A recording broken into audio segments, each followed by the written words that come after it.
Hello everyone, আসসালামু আলাইকুম। ভালো আছি নিশ্চয়ই, আশা রাখি। ইনশাল্লাহ আমিও ভালো আছি। এই পরন্ত বিকেলে সূর্যটা মাথার উপর ডুবন্ত অবস্থায় আছে আসরের নামাজের পরে। মোটামুটি আমাদের একটি পরিচিত জায়গা বলাই চলে। এটা হচ্ছে গাছা নিলয় আবাসিক হাউজিং প্রকল্প, যেটা বারবার ঘোরানোর কারণটা হলো দেখলাম যে এলাকাটা ঠিকঠাক আছে কিনা। একটা সময় অনেক খেলাধুলা করেছি, মাছ ধরেছি, খালে ছিল। যাই হোক, যে জিনিসটা বলার জন্য আসলে ভিডিওটি করতে চাচ্ছি বা করতেছি, সেটি হচ্ছে বর্তমান জেনারেশন, মানে যে ছেলে মেয়েগুলো আছি আমরা, এরা একটা রোগে ভুগতেছে। এর নাম হচ্ছে ভাল লাগে না, হ্যাঁ, আনইজি লাগে। এবার মূল কথায় আসি।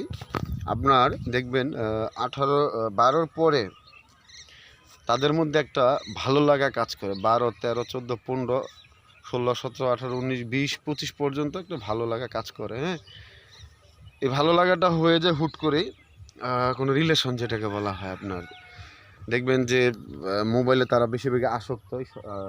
তারপর চিঠি আদান প্রদানে, বান্ধবীকে রিলেশন করিয়ে দেওয়া, বন্ধুর সাথে রিলেশন করিয়ে দেওয়া, মানে যেগুলো বর্তমানে চলতেছে। এই কাজগুলোই কথা বলতে চাই। আপনার একটা সময় খুব কথা বলে ফোনে, দিন রাত 24 ঘন্টা। খাওয়া দাওয়া বাদ দিয়ে, ঘুম বাদ দিয়ে শুধু মোবাইল আর মোবাইল নিয়ে পড়ে থাকে। লেখাপড়ায় তা এতটা সময় দেয় না যতটা তারা মোবাইলে সময় দেয়। চেনা হোক অচেনা হোক, খুব কথায় ব্যস্ত থাকে, পটু থাকে, রাত জেগে কথা বলে, দেখা করে। একটা সময় মানে এমন, মানে ভালোবাসা জন্ম হয়, মনে হয় যেমন আপনার এই জন্মের মমতা শাহজাহান বা লাইলি মধুশ্রী ফরহাদ, এরকম টাইপের কিছু মনে হয়। হাত কাটবে, বিষ খাবে, তারপর আপনার বাসা থেকে পালিয়ে যাবে, তারপর আপনার গলায় ওড়না দিবে, হ্যাঁ, বিয়ে ফাঁস লটকাবে যদি বিয়ে না হয়, কলেজ থেকে পালিয়ে যাবে। এইগুলো হচ্ছে তাদের একটা ট্রেন্ডিং কাজ করে।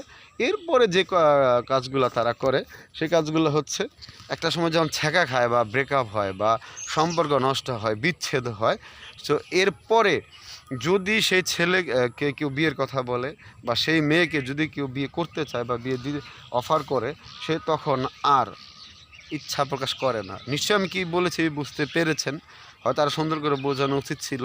তো ওই মেয়েটা 2-5 বছর আপনার কি বলে ডিপ্রেশনে বলা হয়, যেটা বর্তমান যুগের একটা রোগ হয়ে ধরা দিয়েছে। হ্যাঁ, একটা মানসিক চাপে থাকে। ওই ছেলেটাকে, ওই মেয়েটাকে ভুলতে পারে না। ওর স্মৃতি, ওর সাথে জড়ানো মুহূর্তগুলো খুবই প্যারা দেয় এবং কি একটা কষ্টের মধ্যে থাকে। জীবনের প্রথম রিলেশন বলা হয় যেটাকে, সে কোনো দিনও ভোলে না, ভুলতে পারবে না। একটা সময় হয় ছেলে তার কাছ থেকে মাপ মুক্তি চেয়ে চলে যায়, না হয় মেয়ে তার কাছ থেকে মাপ মুক্তি চেয়ে চলে যায়। এরপর কি হয়, আপনার পড়াশোনা ঠিক মতো আর হয় না, চাকরিও আর করতে চায় না, বিয়ে দিল, সংসার তেমন একটা টিকে না। কারণ হচ্ছে ওই যে পরবর্তীতে যোগাযোগ রাখে। সবাই যে খারাপ তা বলতেছি না, হ্যাঁ, কেউ আবার মাইন্ডে চলে যায় না, সব ছেলে যে খারাপ সেটাও বলতেছি না। হাতে গোনা কয়েকজন হয়, বা না ম্যাক্সিমামই দেখতেছি একটাই কথা, ভাই ভালো লাগে না, আগের মতন কথা বলতে ভালো লাগে না। মানে তার কথাই বোঝা যায় সে একটা সময় ফোনে প্রচুর কথা বলতো, অ্যাক্টিভ ছিল, ফেসবুক, হোয়াটসঅ্যাপ, ইমো, মেসেঞ্জার, ভাইবার, ঘোরাফেরা, খাওয়া। সোজা কথা, উড়ন্ত একটা পাখি হিসেবে সে ডানা মেলতো আকাশে। এখন চুপ করে একদম ঘুমন্ত পাখির মতো বাসায় বসে থাকে। হ্যাঁ, এই যে ভালো লাগে না, এই রোগে সে আক্রান্ত। এই ভালো না লাগার রোগটার ওষুধ কি আছে তার কাছে? আছে, কিন্তু সে কাজে লাগাবে না। কারণ সে খোলামেলা কথা বলবে না, বাসায় চুপচাপ থাকবে, কোনো জব করতে চাইবে না, দ্বিতীয় কাউকে বিশ্বাস করবে না, বিশ্বাস করতেই চায় না। ভাই আপনি যদি গলায় ছুরিও ধরেন বা কি বলে আপনার ফেরেশতাও যদি বলে যে আমি যে ফেরেশতা, সে বলবে তুমি আমাকে প্রমাণ দাও।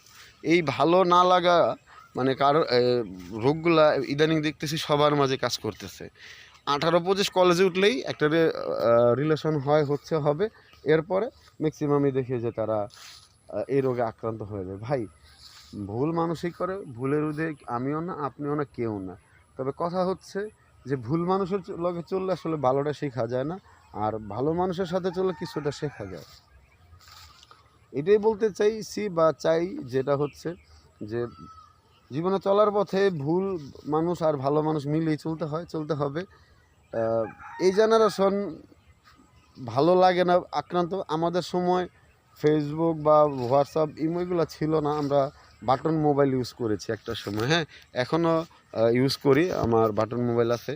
তো আমার টাচ থেকে আমার বাটনেই ভালো লাগে বেশি। যাই হোক, আরেকটা কথা যেটা হচ্ছে, বন্যায় সারা বাংলাদেশের মধ্যে 11-12টা জেলা বা আক্রান্ত বন্যায় আপনার ক্ষতিগ্রস্ত হয়েছে। আমরা যারা পেরেছি, আমরা সহযোগিতার হাত সাধ্য অনুযায়ী বাড়িয়ে দিয়েছি। হ্যাঁ, চেষ্টা করেছি তাদের মুখে হাসি ফোটানোর জন্য। অসংখ্য ধন্যবাদ। আর এখন যেহেতু পানি কমতেছে, তাদের ঘরবাড়ি নির্মাণ করতে হবে। যদি পারেন দয়া করে যারা সামর্থ্য আছে তাদেরকে আবার সহযোগিতা করবেন। এখন পানি চলে গেছে, তাদের বাড়িঘর আর মোটামুটি কাজ ধরতে হবে। পোলাপানের স্কুল কলেজে ভর্তি, সোজা কথা তাদের পাশে আরেকবার দাঁড়ানোই আমাদের কাজ। দেখেন যে এই যে এরকম পানির মধ্যে যে বাড়িঘরগুলো, এই যে দেখেন, এই পানিগুলা সরলে ঘরের কাজগুলো করতে হবে অবশ্যই। তো যদি পারেন, যারা বিত্তবানশালী আছেন, ব্যবসায়ী আছেন, দয়া করে তাদেরকে বাড়িঘর করার আবার সুযোগ দিবেন যা পারেন।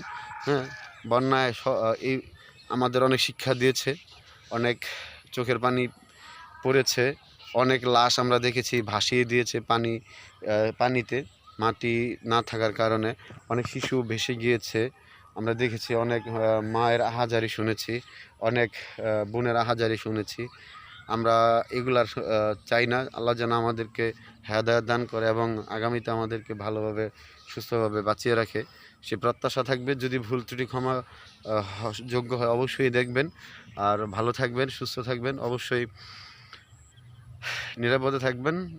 আল্লাহ হাফেজ। আসসালামু আলাইকুম ওয়া রাহমাতুল্লাহি ওয়া বারাকাতুহু।